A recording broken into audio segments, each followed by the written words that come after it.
Oh hey K-pop stans, welcome to this video, and if you're new, welcome to my channel. I'm so happy and excited to annoy you with my rants, essays, and opinions. In today's video, I'll be showing you that not everything is black or white. Like sure, if you've seen my 2022 K-pop hate video, you'll guess that I'd rather see this year as some dark gray. But still, that doesn't stop the fact that actually good stuff happened this year. And these good stuff are absolutely not to neglect to me, though 2022 is still crap. This video was supposed to be posted in December, but I couldn't wait to post a 2022 K-pop is shit video. So I kinda had to follow up the movement. So without further ado, let us start with why 2022 wasn't that bad of a year after all for K-pop.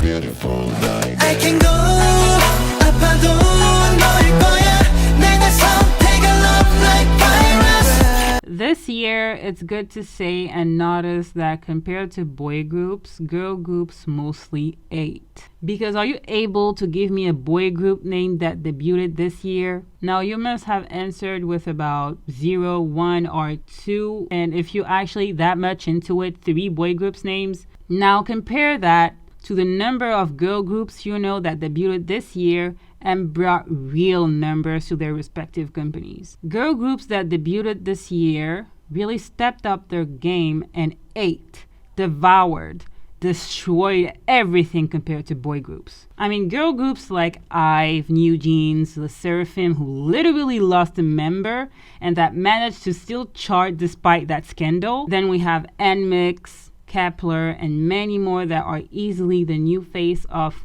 2022 K-pop, and I'm so here for it. And when I'm saying that, I'm also talking for groups that didn't debut this year, like Red Velvet, for example, who came back, and it's always a pleasure to see them and hear from them. Feel My Rhythm is such a bop, and I haven't even addressed their B-sides yet. And you also have aespa, who came back with Girls, and that one song they wrote for their haters. I love that song so much. Life's too short. And I hate to admit that, but Mnet's Queendom 2 arrived at the right moment to make the girl groups in there slay more and brought light to them, and I got to know more about groups like WJNS That One and Hyodin. It got me to stand more girl groups, and bitch, that was already something to not tell me twice. And speaking of twice, go give another listen to nuance pop, which is another reason why this year wasn't that bad now that I'm thinking about it. All this to say that this year was girl groups year. A little like 2021, but 2022 did hit different with all these girl groups debuting and slaying for sure. And speaking of which, I can go 아파도 너일 거야 내가 선택을 love like virus. guys, if I'm telling you that I love that Attention song at the first listen, you wouldn't doubt, right? Exactly. Like, these girls are insane for debuting with such a bop. I got obsessed with it for about 3 days, and then I couldn't continue because I discovered Hype Boy, and like about half of the K-pop stans, I got obsessed with it too. I know their debut was a little messy because Hype literally sent children into labor and had to sing a song like Cookie. Plus, they couldn't promote them properly with a surprise debut. I mean, they had to cover up that Kingaram mess their way. I don't know. Was it good? Was it bad? You tell me. Now that we know that Garam isn't that guilty, many people twisted their narrative. But I digress.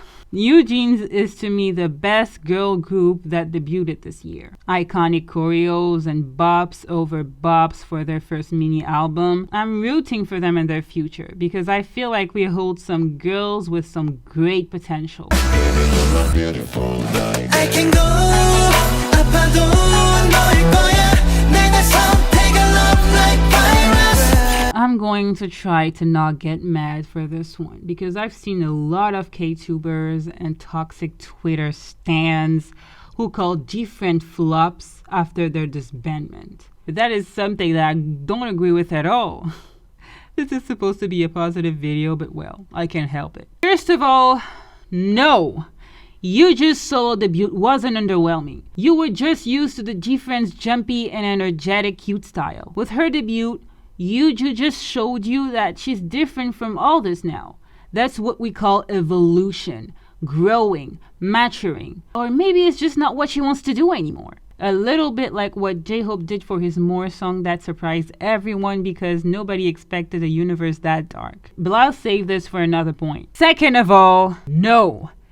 BBG's Love Aid wasn't a bad song. I keep telling you that this song has to grow on you. But anyways, taste isn't something you discuss. To go back to BBG's case, people call them boring, call their B-sides underwhelming on their first album compared to their main title, Bop Bop. And then there was me, who was wondering if we heard the same thing. Again, taste is subjective, but with the heritage Gfriend left behind, I couldn't stand the disrespect some stans had. But BBG showed what they were capable of on their Japan 2022 KCON and proved that they were indeed a part of freaking Gfriend. I'm so sorry for focusing on this, but they were so focused on hating on them, not forgetting the fact that if these stans missed Gfriend's style that much, they could have just go and listened to Yetin's solo.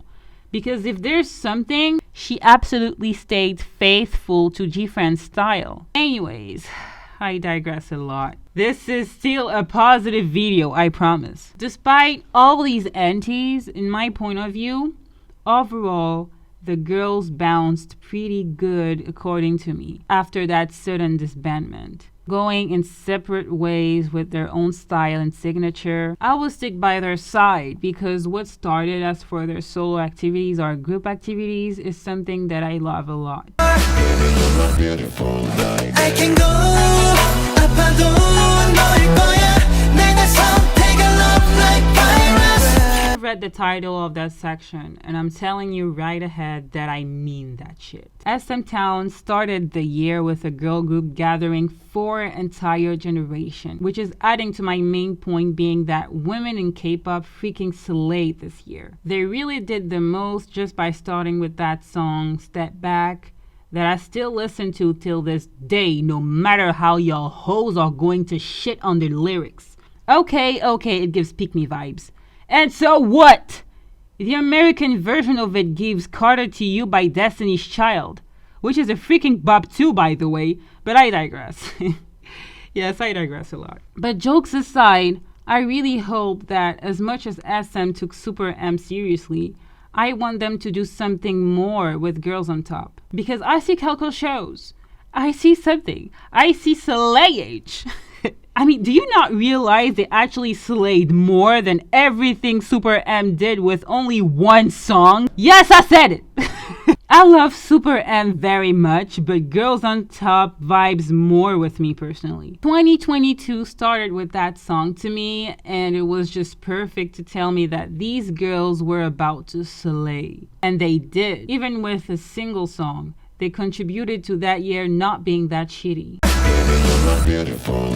I can go 아파도 너일 거야 내가 선택을 love like virus. I'm sure that will be a topic of discussion, but I don't care. We're just talking about what I think. And what I think is that Blackpink were just the cherry on the top for this year's girl groups and female soloists slaying. It all started with what I consider today as Blackpink's best song ever, Ready for Love. I could explain why I consider it as such, but this video will be very long, so I'll just say that. Then they dropped Pink Venom.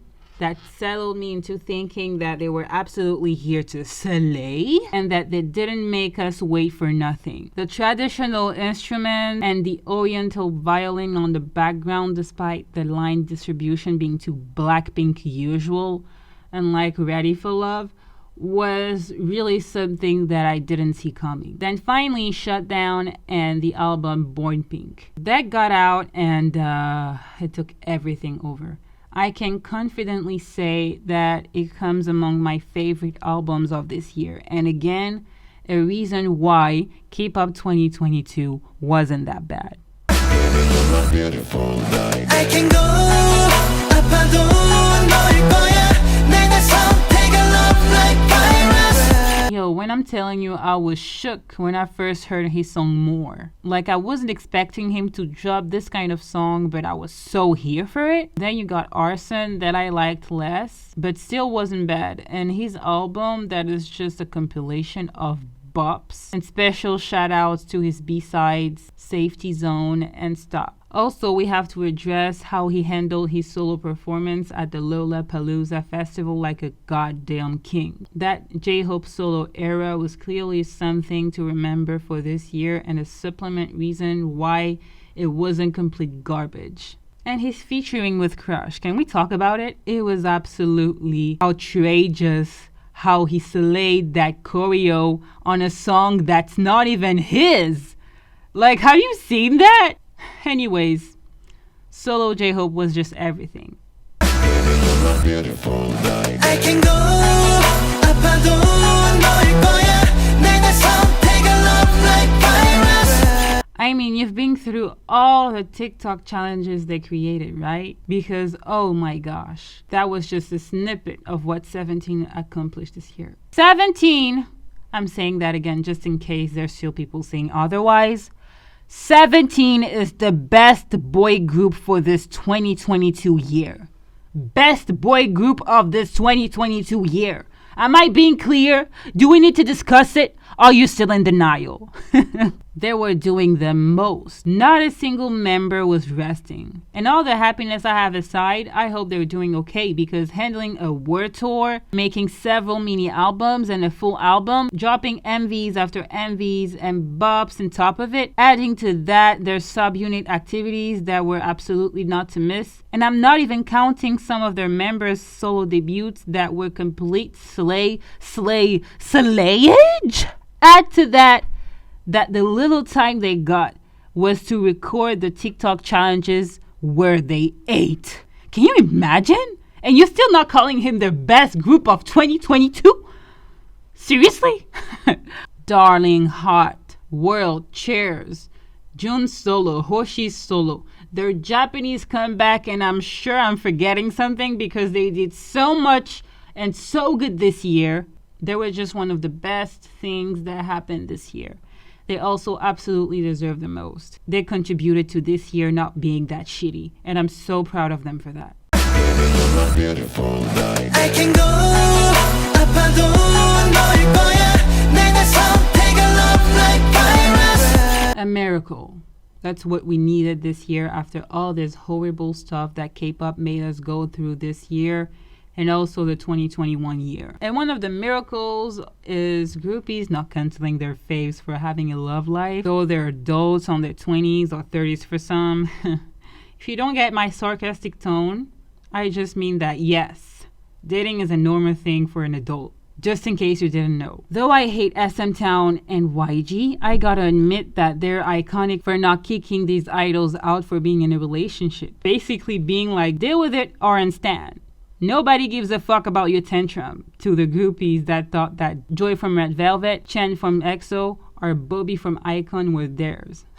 That was so iconic from them. I gotta give them a hats off for that. Like, first of all, I wish all the happiness in the world to their respective couple and family lives. And one more thing about that topic. I'm still shook about how Changmin from Dongbang Singgi, so TVXQ, managed to hide his wife being pregnant because he just dropped the news at the moment his boo already gave birth. I mean, I'm not mad about that at all. I'm so happy for him. But he managed to hide the whole pregnancy. I was so shook. Anyways, life should be celebrated. Always. And that contributed to why this year wasn't that shitty. Our faves, for our own pleasure, staying in their respective groups and still dropping contents while being happy fathers, mothers, boyfriend, girlfriends, and again, I'm so here for it. Now, how about you? Tell me what hyped you up this year about K-pop. What did you love, like, or not completely hate? Let me know in the comment section. Okay, guys, that is it for today's video, and I hope you liked it. If you want to share your feedback or share your thoughts about anything related to this video, you can write it down below. And see you soon for another video. Don't forget to like and subscribe if you haven't. Bye!